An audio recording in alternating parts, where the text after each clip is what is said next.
বিক্রয় করা হলো, গাড়িটার টাকা দিচ্ছে এটা। রুবেল কয় টাকা বেচলেন ভাই?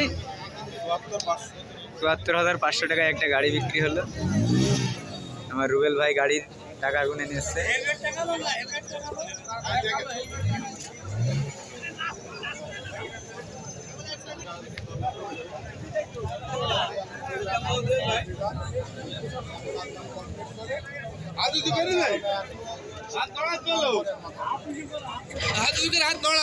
সবাই টাকা গুনছে, দেখুন গাড়ি বিক্রয় করা হলো এই জন্য টাকা গুনছে।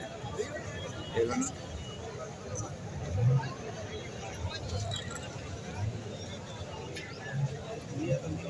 এই গাড়িটা বিক্রয় করা হলো।